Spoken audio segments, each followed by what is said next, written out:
Welcome to our webcast, The Renewable Natural Gas Transformation, What's Driving Investment in Biogas Products. This webinar is co-sponsored by Eversheds Sutherland and Marathon Capital. Your hosts are Susan Lafferty, a partner at Eversheds Sutherland, who heads the firm's Environmental and Fuels Group and has over 15 years' experience with EPA fuels programs. David McCullough, also a partner of Eversheds Sutherland, who is co-chair of the firm's commodity trading practice and has provided legal counsel on more than 30 transactions and investments in RNG products, and Scott Chabina, Director, Renewable Transportation Fuels at Marathon Capital, who brings over 14 years of investment banking and financial advisory experience in the broader renewable fuel and renewable energy sectors, including more than 4.0 billion gallons of production capacity in ethanol alone. If you have questions during the presentation, please enter them in the Q&A window on your viewing console. CLE credit will be provided. Stay tuned and listen in for confirmation code. You can download the CLE sign-in and evaluation forms on your viewing console. I will now turn it over to David McCullough, partner at Eversheds Sutherland. Great. Thank you, and thank you all for joining. We really appreciate the great turnout. We had a few hundred people registered for this event, which I think just indicates the level of interest in this topic, obviously. But I can say if we were doing this, 6 years ago, we wouldn't have nearly this same turnout for a webinar. So thank you. I know many of you are familiar with Eversheds Sutherland and Marathon Capital, but some of you may not be. So we just wanted to give a quick snapshot of the two organizations. Eversheds Sutherland is a law firm that provides comprehensive legal counsel to our corporate clients across industries and practice areas, so not just in the energy or RNG sectors, even more specifically. Susan and I have particular expertise in the regulatory regime and commercial issues impacting the production, trade, shipment, and investment in transportation fuels. I think it's fair to say we've been at the forefront of advising companies on how to comply with the RFS and LCFS regulatory regimes, as well as how those regimes drive investment in RNG projects, more specifically. And that's largely what we're talking about today. However, I do want to note that we provide advice on all legal issues impacting investment in the acquisition of transportation fuel projects, including gasoline, diesel, as well as other renewable fuel types such as biodiesel, renewable diesel, and renewable electricity. We provide this advice across the Eversheds Sutherland platform, and that platform spans the globe now, and we're in almost every single jurisdiction in which significant investment in energy resources occurs. So I think it's fair to say that no matter where your project is, there's a very strong likelihood that we would be able to assist you. With that, I will turn it over to Scott to give an intro about Marathon Capital. Yeah, thanks, Dave. Appreciate that, and thanks for everyone for joining. Marathon Capital is a boutique investment bank at the forefront of the rapidly transforming energy landscape. Our team is highly specialized in our respective fields of expertise, which can be broadly characterized into power generation and infrastructure, but diving a bit deeper, that really includes renewable power, conventional power, utility infrastructure, renewable transportation fuels, which is where we're going to spend the time today discussing energy technology and storage. So we continue to grow both in terms of headcount, in office locations, and in product segments to really meet the needs of our clients in our transforming low carbon landscape.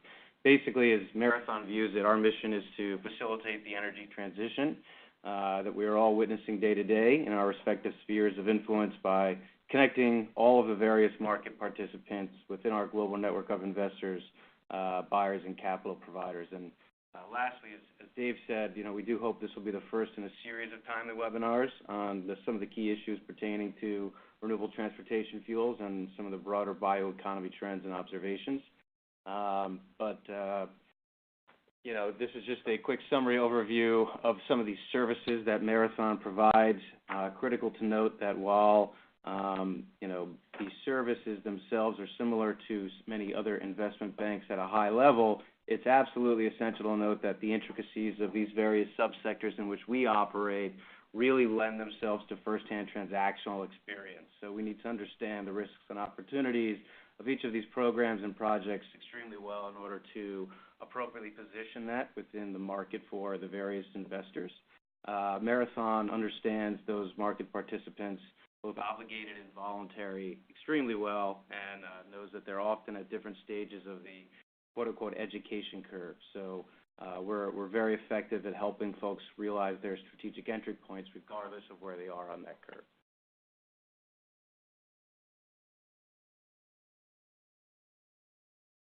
All right, this is Susan Lafferty, and I'll pick up here. Various federal and state incentives have transformed the transportation fuel market over the last 15 years, driving, pun intended, substantial use of ethanol and biodiesel. These include the Renewable Fuel Standard, the RFS, the California Low Carbon Fuel Standard, LCFS, and the Biodiesel and Renewable Diesel Blenders Tax Credit, currently expired, but stay tuned, and various state and local renewable fuel blend mandates. We are now moving, however, into what we're calling today Generation 2.0, where in the past 5 years, we've seen a rapid increase in the use of renewable fuels beyond ethanol and biodiesel, namely with biogas and renewable diesel, and, as the regulatory programs evolve further, renewable electricity. By way of background, we will briefly review how the RFS and the LCFS work. The RFS was passed pursuant to 2 energy laws in 2005 and then 2007. The policy goals were to promote domestic job and industry growth, to further U.S. independence, energy independence and security, and to reduce greenhouse gas emissions. The program is law but does not have an end date, and as such, a new law or court case would be needed to strike it down, both of which are quite remote possibilities. The law set forth what constitutes a renewable fuel, namely that it must be produced from renewable biomass, it must achieve at least a 20% greenhouse gas reduction over the baseline year, and it must be used in the United States to replace fossil fuel in transportation, heating oil, and jet fuel use. The RFS requires refiners, importers, and component blenders of gasoline and diesel to ensure that renewable fuel is used in the U.S. transportation fuel pool. These entities are called obligated parties, and they accomplish this mandate by either acquiring RINs generated by the production and use of renewable fuel, or by themselves producing or importing renewable fuel and generating RINs. To accomplish compliance, obligated parties must retire the RINs on an annual basis. RINs critically have a 2-year lifespan, and once separated from the underlying physical renewable fuel, can be freely traded with any EPA-registered entity. The renewable fuel categories are based on their greenhouse gas reduction levels and are nested within an overall total renewable fuel category, the green box you see here, and where these 6 ethanol RINs are housed. The largest box in the left corner represents the advanced biofuel category, which is comprised of sugarcane ethanol, renewable diesel, and renewable heating oil.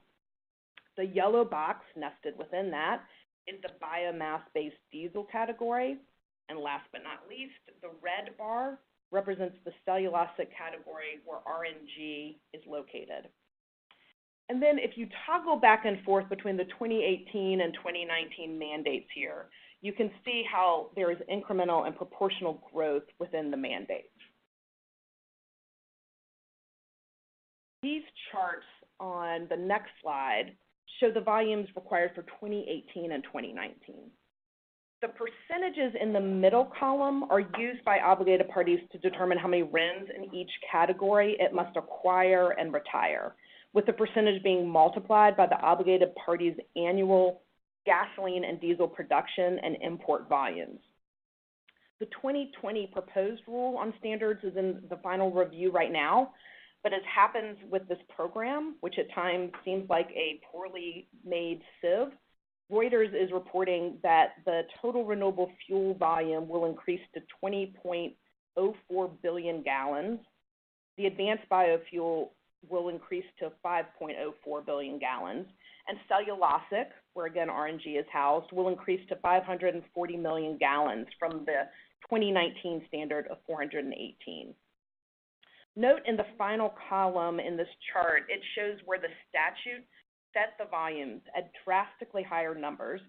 And this was in particular due to the congressional expectations that cellulosic ethanol would grow and be commercially viable.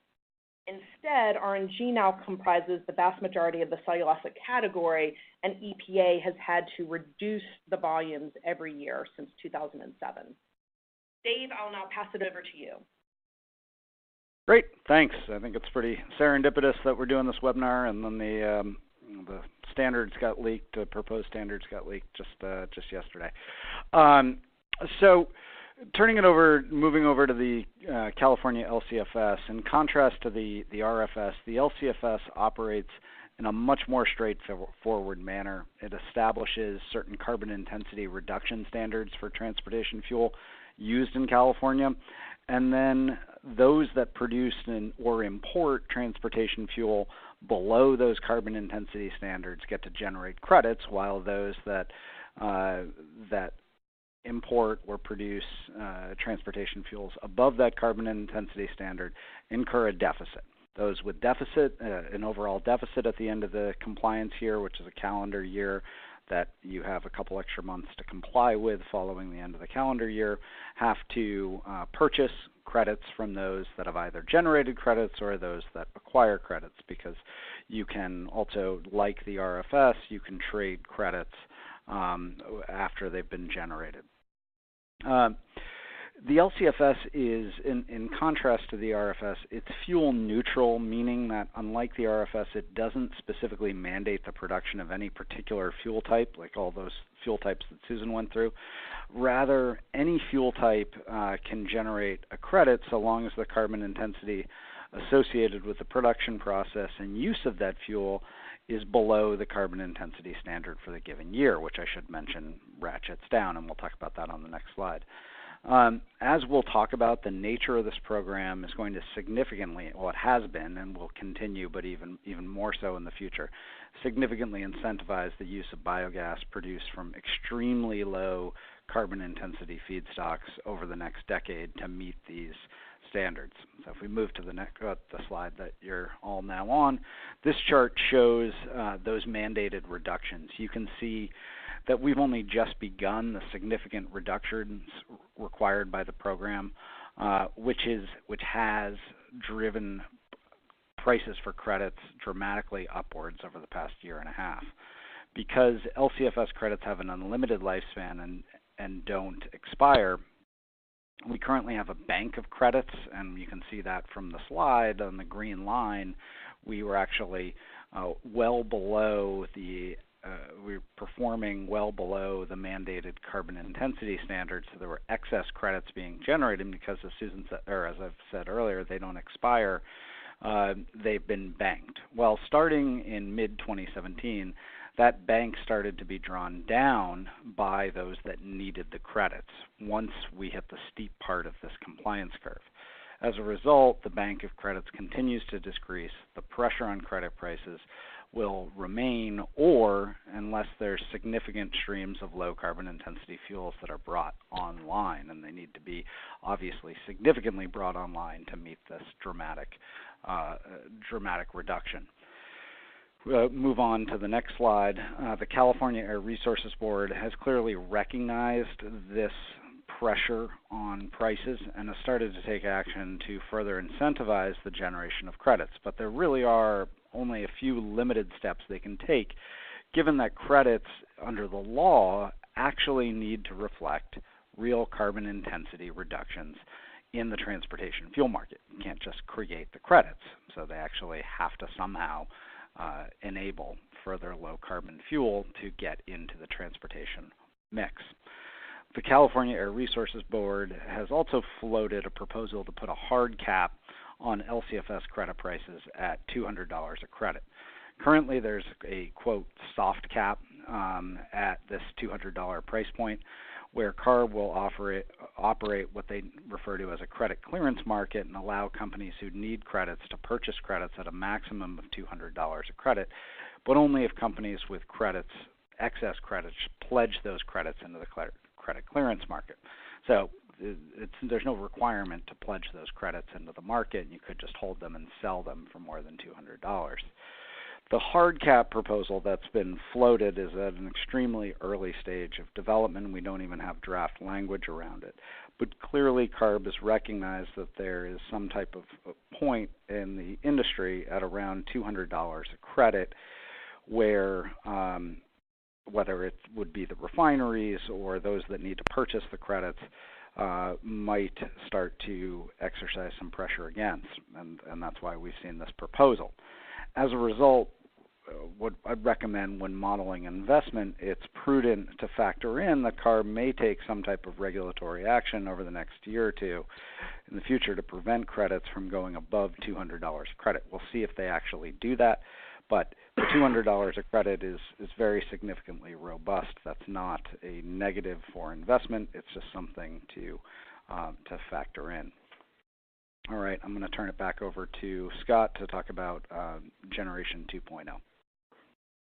Thanks, Dave. So that was a very helpful recap for folks, many of whom on this call I'm sure are familiar, at least at an initial level, with the two main programs, the California Lowest Carbon Fuel Standard and the Federal Renewable Fuel Standard, that driving a lot of the value on the transportation side, transportation markets for RNG. But it's worth just pausing a moment to reflect, because I personally have been, and David, Susan as well, have been around from RFS inception and watching the growth of the LCFS, and even in the last 3 to 5 years, I've been amazed at the contrast to what we're seeing. Transformative developments in technology commercialization, as well as, of course, the key here, interest from the investor communities, and obviously the growth of certain sectors like RNG has been nothing shy of incredible. So before we get into what RNG is and its specific value proposition, I think it's important to recall that some of the underlying drivers of this transformation, real briefly, are, as Dave noted very eloquently, that we are looking at state-level programs like California that continue to pull in the lowest CI fuels. Demand is undersupplied for the foreseeable future, credit bank issues and the like, and that applies more broadly, of course, to other CI fuels than RNG, but that's not the topic of today's webinar. Infrastructure build-out of the natural gas sector in this country has made for very interesting bedfellows, or odd bedfellows to some extent, as agricultural sector and renewables are partnering with these obligated parties to interconnect, in many instances, RNG projects to the interstate pipeline and take advantage of dispensing in California and the RFS and LCFS programs. Cellulosic ethanol, unfortunately, has failed to arrive in any meaningful way at commercial scale volumes. I've had the opportunity to work with a number of those parties. Unfortunately, there's little volume to account for, at least vis-a-vis the initial volumes prescribed in the Renewable Fuel Standard. And now you have about 95% plus of D3 RINs, the most valuable in the program, coming from RNG. And then lastly, I believe it was only, or as recently as 4 or 5 years ago, that the California public utilities in many instances were prohibited, legally prohibited, from using RNG in their pipelines. And now virtually all of them, if not all of them, if you check out their websites, have RFP programs for increasing volumes of these low CI fuels. So the transformation has been rapid. It's already been rapid, continues to be rapid, and despite that, we remain in quote-unquote early days. But let's jump right into it. Renewable natural gas, what is it? In the easiest form, RNG, or biomethane, is natural gas molecularly. It can come from any renewable resource. That's the difference. Ag waste, dairy, swine, poultry, wastewater, treatment plants, biosolids, landfills, etc. It's a renewable natural resource. We can use the naturally occurring process of anaerobic digestion. Well, then that's effectively where microorganisms just break down biodegradable material in the absence of oxygen. You get raw biogas. That biogas this process is not new. It's been around in Europe for a long time and in the States as well, but was previously used for anaerobic digestion to electricity. Now we are seeing that following the approval of the pathway that made RNG eligible under the RFS and LCFS, it's changed the value proposition materially. And if you're able to process and compress your raw biogas from renewable resource into a pipeline quality high BTU gas, you're in a very advantageous situation, which kind of moves into the next slide.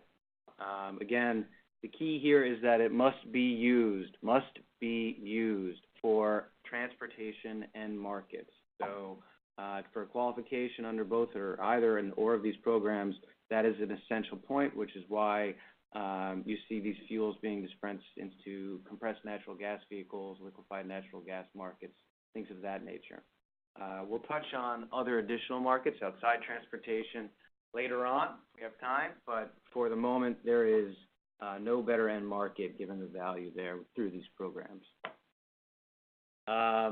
This is just I won't spend a lot of time here, but this is just a quick illustrative example. The blue line you see clearly is the D3 RIN, the most valuable RIN that requires a 60% greenhouse gas reduction minimum. As Dave noted, the RFS is based on greenhouse gas reductions, while the low carbon fuel standard is based on a life cycle CI score. Needless to say, D6, the red line, that is your corn ethanol, starch ethanol, which is capped at 15 billion gallons beginning in 2015, with the balance at least initially set to come from more advanced fuels by 2022. If the point wasn't clear enough, specifically dairy RNG, due to its sort of double counting measure, has the lowest CI score of any fuel currently on the market. And what I mean by double counting is clearly dairy has a competitive advantage, all else equal, given the fact that CARB calculates the score, the CI score, on a life cycle analysis. Since the methane from the cows is no longer being purely emitted into the air, it's now being utilized for RNG production, and the resulting RNG is used in CNG vehicles, predominantly heavy-duty trucking, municipal fleets, etc., replacing dirty diesel fuel. You can note the 98 CI score versus minus 255, minus being better and more valuable. Dairy RNG gets a extremely low / extremely valuable CI score and generates tremendous value on an MMBTU basis from these programs. We're also, maybe helpful to note a real-life example, just quickly here. We're seeing this in the form of additional fleet managers convert their heavy-duty trucking fleets from diesel to CNG as a result of interesting and innovative programs like the Clean Fuels Program, which allows for fleet managers to convert their existing operations without the upfront capital cost, as long as they sign an offtake agreement for a longer-term fuel purchase contract for RNG at those sites. So they're trying new ways to increase or rather expedite and facilitate the ongoing transformation of a low-carbon fuel system. The next page, clearly dairy RNG is off the chart, but the takeaway here, won't spend too much time on this. Anyone who's been to the CARB website knows this bubble chart pretty well. But the takeaway is that we require multiple low-carbon fuel options to meet our increasing low CI demands. Obviously, bio CNG, as they have it on here, dairy RNG has that double counting advantage with dairy, but there are others that are extremely well advantaged as well. On the next slide, you can just see that, again, it's not all about dairy. There are other feedstock sources for renewable natural gas, but however, if you follow this flow diagram, it used to go out to the basically light yellow. Biogas would be sent to renewable electricity, still is in some projects, but the newer end market and most valuable would be the biomethane into transportation, compressed natural gas vehicles. That is clearly where the value is today. Next slide just highlights the fact that these RNG projects are targeting the D3 RIN, 60% greenhouse gas reduction versus the others, D6 being corn ethanol, capped at 2015, 2015 levels of 15 billion gallons. And then to kind of bring it all home on page 25, if you were to take on an MMBTU basis, the value of various types of renewable natural gas and compare them to what we call fossil natural gas, which is just the same thing, natural gas derived from petroleum or fossil resources, it really underlines the decision-making process and the value proposition here. So dairy RNG, for instance, they all get their $3.50 or roughly $3.82 based on when this chart was last updated for fossil natural gas on an MMBTU basis. However, landfill, wastewater, and dairy all qualify for both the RFS and the LCFS credits, and as such, you can see that in this, well, I guess as of 2 weeks ago, the pricing for dairy RNG is just multiples of what you would see in other competing feedstock cycles. So what we're saying here is, however, each of the feedstock sources have very interesting and compelling nuances as to how they get their CI scores, but they all provide tremendous value over just natural gas through these programs. And if I could just add to make it perhaps abundantly clear, when biogas or any renewable fuel that qualifies is used in California, it gets to stack both the RIN credit under the federal RFS as well as the state credit, the LCFS credit, which once again makes California the environmental leader in this area. It leads environmentally in most areas. And Scott, I just would love any thoughts you have on what you're seeing in terms of trying to get dairy RNG sort of slotted in as opposed to landfill or other RNG that's currently going to California. Sure. Obviously dairy has just incredible economics, compelling economics, and as such is going to go to California first. That's where the value is. Other markets are developing quickly, but you're right. I think it's an interesting twofold question because, one, it's regulatory driven. Folks are far more comfortable with state-level programs like California's LCFS, not only because it's been reaffirmed and extended with greater reductions over a longer period of time, but the RFS is subject, I suppose, more to the whims of federal administrations, or at least perceived to be subject to those whims. There's a lot of noise around that program, so investors have different views, and as we always tell parties looking at these projects, you can't bundle regulatory risk. It's inappropriate, it's incorrect, frankly. You need to look at them on an individual basis, particularly because dairy gets the vast majority of its value from California versus the same D3 RINs that other RNG projects would be qualifying for. And lastly, each of the investors, as we kind of hinted at before, has a different view on their, let's just call it, price curve. It's not as transparent as a 20-year PPA market where you can go out and just pull down a discount. Here, every party in the marketplace along the value chain has their own perspective into those particular programs. But what we have seen is that even with operating projects in dairy RNG, given some of the value, the payback period on these projects can be so short. I'm talking 2 to 3 years in some instances that, if the majority of the value is coming from state-level programs like LCFS, investors can get far more comfortable with how these projects can pencil out. Right.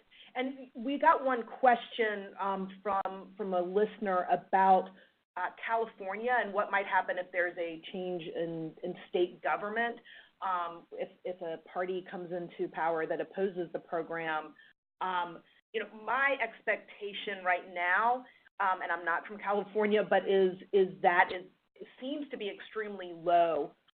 Each new governor and for the most part, the legislature tries to outdo the former with their commitment to greenhouse gas and carbon reductions. That said, the LCFS, as David went through earlier, was created pursuant to a law that directed, among other things, the California Air Resource Board, CARB, to lower emissions in the transportation fuel sector, which it oversees. So you would either need a change in law or a court case overturning the LCFS in California, and much like the RFS, we see that probability as quite low. Yeah. So I'll just add that for in response to that one question that came in. And just to pile on there, I think on that point, in 2000, the AB 32, the enabling legislation for the LCFS, was passed in 2006.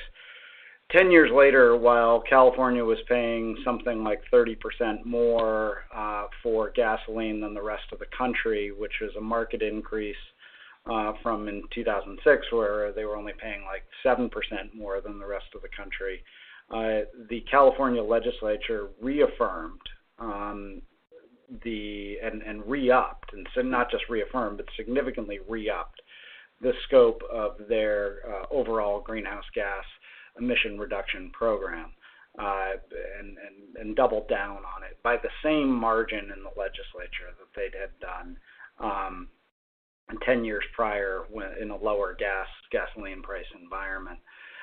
So there really does appear to be massive popular support for these programs, regardless of who was in the legislature, at least in the current environment. Now, of course, those things can change, but that's the way we see the landscape now. Yeah, I wouldn't disagree with any of that. I think California's had both programs, but California specifically has had a long history of overcoming challenges from various competing interests and others along the way. But moving right along, I think that it kind of leads into the question of, okay, so, there's a lot of value through these programs. What's been happening in the space? And if you flip to the next slide, you'll see that you're right. Obviously, following approval of the pathway that made these made RNG eligible for RFS and LCFS in the first place, as evidenced on the bottom right, you saw a rapid increase in growth, volume growth of these projects as they get developed and come online. We see, and this is not an exaggeration, Marathon sees new RNG projects ranging in feedstock type almost every week. The universe of potential investors and partners continues to expand. We find ourselves helping a wider group of clients try to figure out the right strategic entry point into the sector. Many of these parties were far less bullish on the prospects of RNG just 3 to 5 years ago, but it's really taken off, and they've seen that there's not only tremendous value in the transportation end market, but additional markets and support, given the fact that while we spend a lot of time talking about the economics here and what's supporting the investment basis, the environmental benefits to this fuel are significant, tremendously significant as well. Obviously, as evidenced by the CI score in California, its benefits over diesel and other dirty emissions. And we anticipate that, basically led by California and other Western states, that these markets will continue to develop outside of transportation. Methane is, over a 100-year period, 30 times worse than CO2 for the ozone. So there's a lot of focus not only on how to reduce methane emissions and in the transportation sector, but in other manufacturing sectors as well, and you're seeing similar types of legislation start to be passed in these forward-thinking markets.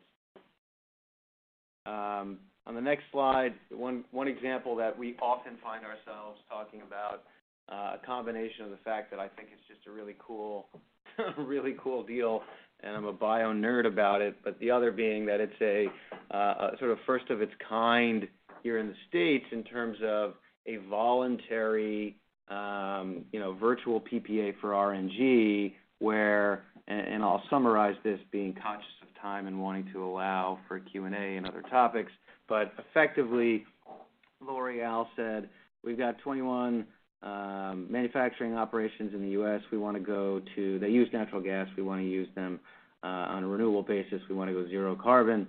They structured a deal to offset that use with Big Run Landfill in Kentucky with renewable natural gas. They structured an agreement around selling the environmental attributes, which we discussed are of high value, into the market to cover some of that delta between the, let's just call it the renewable natural gas price and the prevailing $3.50 for petroleum nat gas. And, they signed a 15-year sort of PPA to address this, and now can be completely carbon neutral at those manufacturing operations and distribution facilities in the state. So I think that's a really interesting way that the corporates are looking at offtakes outside of just wind and solar. And if there's anything we have a lot of in this country, it's natural gas infrastructure. So we're talking with others currently, and we expect that to continue. Leading into slide 28, this is intentionally an older sort of image from, I believe, the Coalition for Renewable Natural Gas, and not to sound like a total shill for the Coalition for RNG, of which Marathon Capital is a proud member. But membership in this coalition, this trade group, has been expanding and changing rapidly. You can see it at the conferences, you can see it in memberships, you can see it in the attendees at the various sort of value chains that we view as overlapping: project developers, strategics, obligated parties, capital O, capital B. We're also seeing tremendous interest from other financial investors, infrastructure funds, ESG-minded folks with longer-term investment horizons, even sustainable economy, circular economy rather, sustainable economy, and commercial parties across the waste management, recycling, and really agricultural value chains. They've made for some interesting Venn diagrams here. So the key is to illustrate that RNG is growing as a market. It's growing significance across an ever-expanding value chain. Transportation is here to stay initially, given the value, but it will be expanding into other markets, and we're starting to see some of that. I'm going to transition this back now to Dave to touch on some of the legal considerations around developing these types of RNG projects. Great. Thanks, Scott. When investing or otherwise participating in these projects, you need to manage two unique types of regulatory risk, obviously, in addition to the range of other risks that you would be dealing with in your typical energy investment, but specifically with regard to generating RINs and LCFS credits in the biogas RNG context. The first is RIN/LCFS credit invalidity risk, as well as risk that the program could be substantially changed such that credit prices could be reduced or that the program could go away altogether. We've obviously talked a little bit about our views on that, at least in part, but those are the considerations that will obviously drive your financial model, but they'll also drive the way, once you've come to a conclusion within your own organization on those issues, they'll also drive how you structure your investment or your participation in the RNG markets. So if we, it'll structure your business economics, but also, the fundamental structure, so who serves as the RIN or LCFS credit generator. If we move, we're on the right side. So regardless of whether you're taking ownership or operational interest in RNG project or just participating in supplying or off-taking the gas from the project, you need to consider whether the RINs and LCFS credits will be validly generated and whether the systems in place to ensure ongoing credit generation will be effective, ensure ongoing valid credit generation. We have a few of these possibilities you can look at that are programs built around verifying the RINs, doing your due diligence, but more specifically, it means that you need to ensure that the gas meets EPA's requirements for pathing the gas, both physically and contractually, from the point of injection to the point of withdrawal. I think that is typically done fairly easily, and I don't want to make too big of a deal of it, but we have encountered situations where that can be problematic, or at least requires further examination and consultation with regulators. that, as a result, that should be verified through working with your in-house attorneys or outside counsel, as there are legal issues there, and where the line on what is permissible and not permissible is not always clear and is subject to some ambiguities, and you don't want your significant investment to obviously be held up based on that, based on sort of due diligence questions like me addressed at the very beginning of the deal. On the last third of the slide here, there are a variety of ways to manage your validity risk of the actual credits themselves. Some of you may, if you've Googled the RFS or you're familiar with it, you're familiar with some of the RIN invalidity issues that have occurred in other renewable fuel markets, namely the biodiesel market. There was a tremendous amount of invalid RINs generated on fraudulent activity. We have not seen that in the biogas markets. We don't have evidence of that, but nonetheless, whenever you're dealing with an intangible credit that is generated based on activity that occurs at the facility because someone says, I produced a certain amount of fuel and that was used someplace else, there's the potential for, at the very least, for mistakes to occur, whether it's just fat-fingered or something a little bit more deliberate, as you're typing in the RIN generation. So there's the systems of checks and balances that need to be put in place. There are a number of outside consultants that work in this area to verify RINs. They do so both under California's LCFS program as well as the RFS RIN QAP program. Both of those programs now have their own verification programs, but what I would stress is do not rely on those solely, on the performance of those as your sole means of verifying valid RIN generation, particularly if your company itself is serving as the RIN generator, or if you've partnered with a RIN generator and you're receiving significant value from that project. You want to put in your own verification, whether that's periodically reviewing their records, whether it's visiting the facility, whether it's putting your own, if you're a larger organization, putting some of your own personnel to occasionally visit and check in on the RIN generation and LCFS credit generation practices. It's important to note that on the LCFS side, we really have not seen large-scale invalidation of any LCFS credits in any type of market. But of course, just like the RIN markets, it's possible. Some of that is due to the fact that it's been harder to track just the way the credit trading is set up. It's harder to track the credits once they're generated downstream from the point of generation to where they're used, so it's harder to go back and invalidate them later. But credits have been invalidated. They can be, so you really want to put a lot of systems in place on that point, or at least be very comfortable that you're dealing with a fairly straightforward situation, or you're dealing with first-in-class counterparties that are very active in other aspects of these markets. They're a large refiner and have been subject to the RFS for over a decade, and they've dealt with all those invalidity issues, and they don't want to deal with them again. So they've already put those structures in place. On the next slide, companies partner in bringing the RNG to market. We haven't really talked about the structure so much, but typically you've got, unlike, say, if you have a renewable or, say, a biodiesel facility or an ethanol facility, there's just an entity that produces the biodiesel or the ethanol, and they generate the credits, and they then, whether it's RINs or LCFS credits, and then they sell them out to the marketplace. With an RNG project, you have the biogas source, so a landfill, a wastewater treatment facility, an anaerobic digester. You then need to partner with a natural gas marketer or some other type of marketer of the gas, someone that can take the gas and sell it to an end user. And the end user would be someone selling it as a transportation fuel. There's a lot of fleets.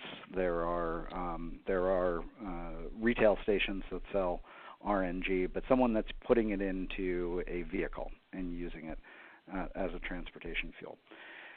And in doing so, there's flexibility once you have that partnership and who can serve as the RIN and LCFS credit generator, and how much, and then once any of those entities can serve as the RIN or LCFS credit generator, and then you need to decide within that what value that person or that entity will get for serving as the RIN or LCFS credit generator, and then how the rest of the value of those RINs and LCFS credits are going to be distributed out among the parties involved in that partnership.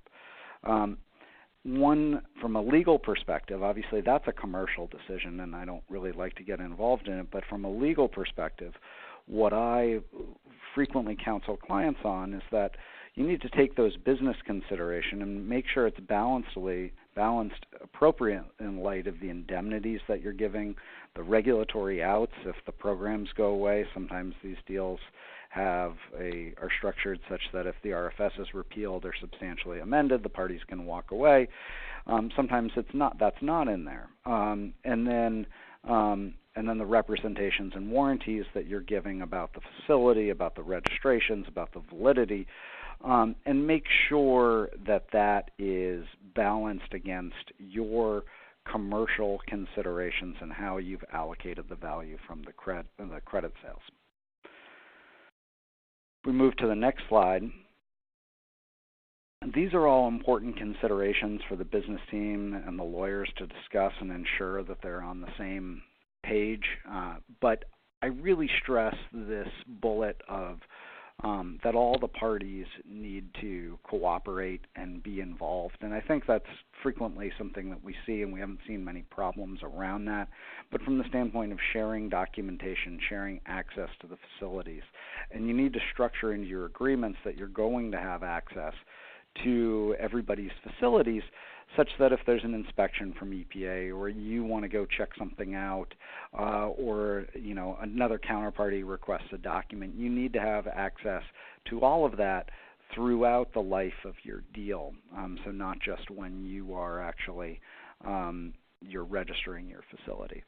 And then again, I think it's really important to think about how you're going to verify the RINs and LCFS credits, but also what type of resources you're going to bring to bear to not just ensure valid credit generation, but to do the actual day-to-day reporting and to make sure that you're in compliance with the full suite of regulations, and not just the RFS and the LCFS. There are a lot of other regulations that go along with this. So if you're a smaller entity, you might need to bring in outside consultants, and there are there's a few really great consultants in this space. But you want to balance your partnership and might not want to put all eggs in one basket. Have someone do your credit and RIN verification, another party help with your reporting or your just day-to-day consulting practices or day-to-day questions that you might have about the program. So with that, I'm going to turn it over to Susan to talk about some of the current policy issues around the RFS. Great, and first I'm going to do a quick PSA for those of you who are requesting CLE credit. You have hopefully been able to find the CLE form on the web page, and you will need to include on that the following confirmation word, which is cellulosic. So write that down in your CLE before you submit it. One other PSA comment is we will either be sending the webinar itself, the slide deck, to everybody, and if for some reason you don't receive it, just email one of us and we'll get it to you. In the last 12+ months, EPA has taken several actions outside of the normal annual standard setting process that have impacted the demand for RINs and therefore depressed prices. One was the PES refinery bankruptcy. where EPA agreed, or at least acquiesced, with the PES assertion that RIN compliance costs contributed significantly to its financial issues. In the bankruptcy, EPA discharged the PES RIN obligation of approximately 250 million RINs, meaning that lowered demand by that much. While small refinery waivers have been granted every year since the blanket waiver expired, under Trump's first EPA administrator, Scott Pruitt, the number of waivers increased dramatically, resulting in up to about 1.8 billion RINs that were not needed for compliance in 2017. The new administrator has said that EPA will move soon on the pending 2018 petitions, but he has also noted that lower RIN prices in 2018 will likely impact the determination of disproportionate economic harm, which is the standard that EPA is evaluating when it looks at these petitions.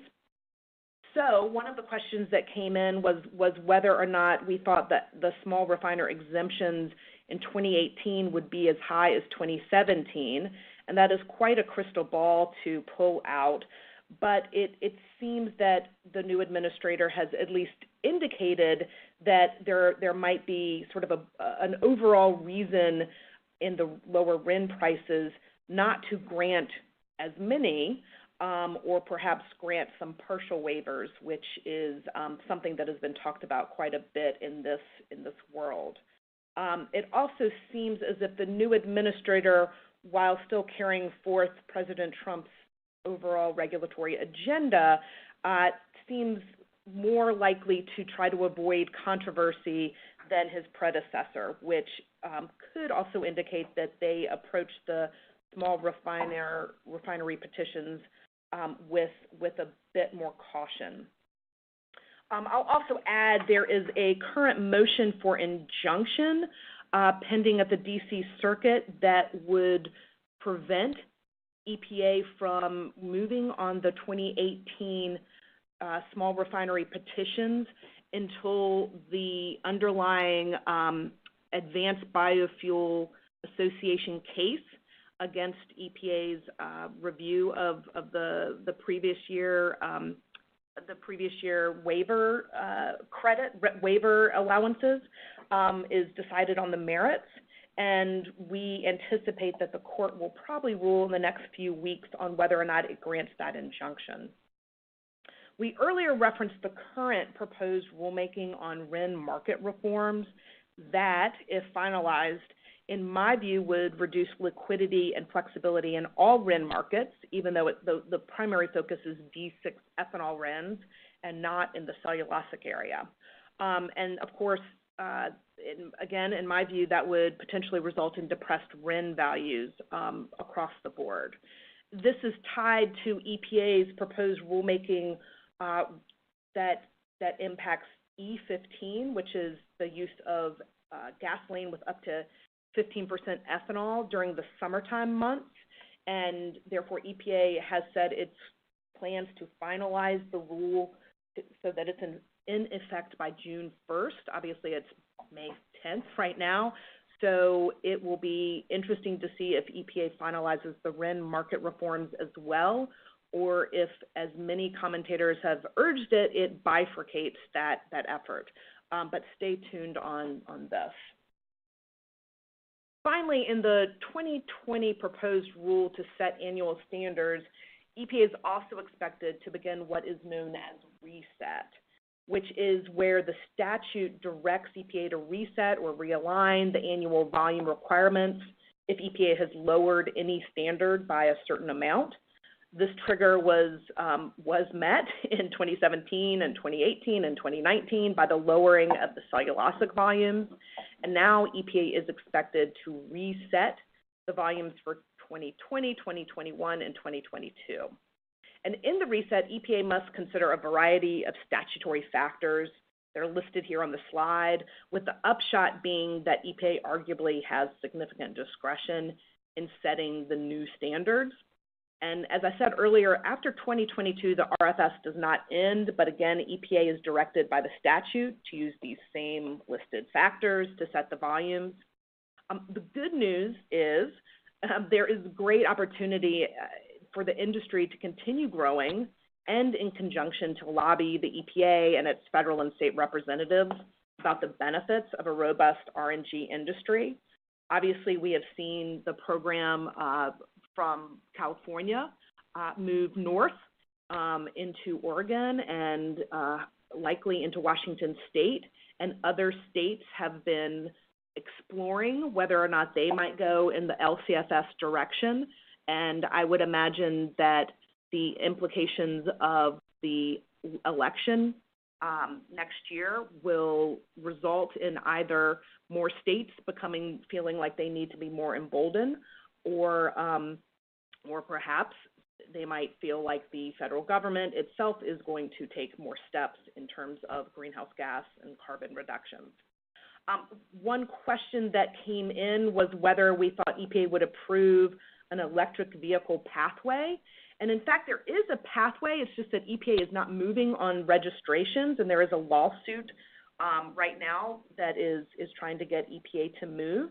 And were EPA to move, obviously, you know, as we've seen with CNG and LNG from renewable natural gas, we would expect there to be pretty quick growth in that area. And again, that goes back to when you have that increased supply, you really want to make sure you're educating your regulators and your lawmakers about what that means so that the programs keep up with the industry opportunities. So with that, Scott, why don't you take us home? Sure. So, and to your point on the ERIN, I think, what is that, going on 11 years now? Yes. Okay. All right. Yeah. So, I'm not holding my breath. Well, we were watching that eagerly. I think that looking at it's crystal ball time, right? So looking at the other side of the coin, where we've convinced people that RNG is here and a valuable investment opportunity, how quickly they go, all right, well, what happens when we fill up California, we fill up the entire West Coast, and where does this low CI fuel go then? Well, there are other markets which we can get into, but we see a potential for a expansion that would mirror much like the state level renewable portfolio standards did over the last, I guess in this case, 18 years. If you look at the top left graph, that's what it looked like in 2000. State RPS has expanded rapidly through 2018.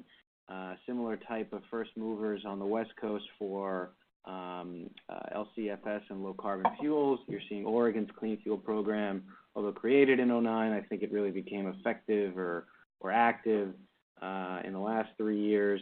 British Columbia, even in Canada, 10% by 2020 reduction. Washington State. New York State announced recently, I believe, or within the last 3 months, a Assembly Bill 5262 to have 20% by 2030 reductions in the transportation fuel markets. And then again, not surprisingly, there's discussions kicking up in the Midwest, the Corn Belt, around additional low-carbon fuels, E15 expansion, and other markets to see if those state-level programs would garner support.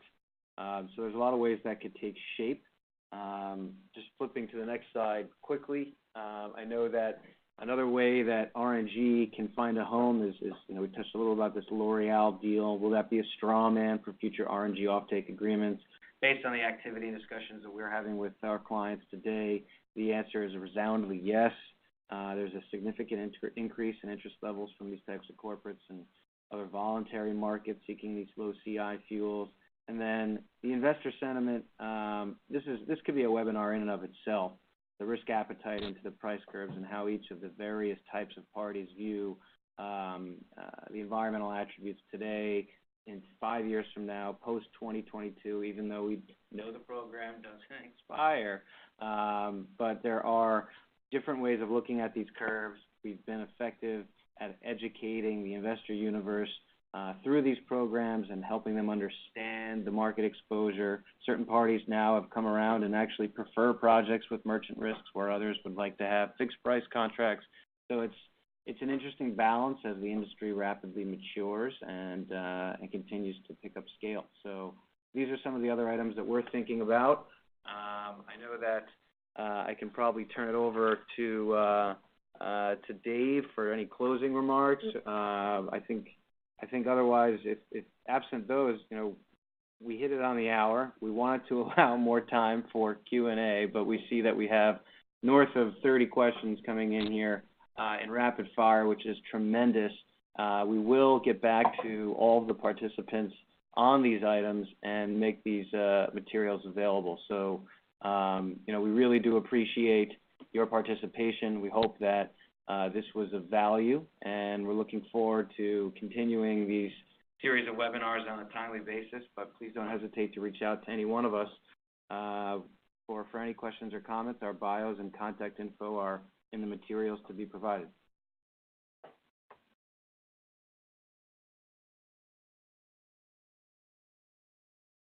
Perfect. So with that, we thank everyone for joining, and we will speak with you all soon. Have a great weekend, everyone. Thank you. This concludes today's conference. You may disconnect your lines at this time. Thank you for your participation and have a wonderful day.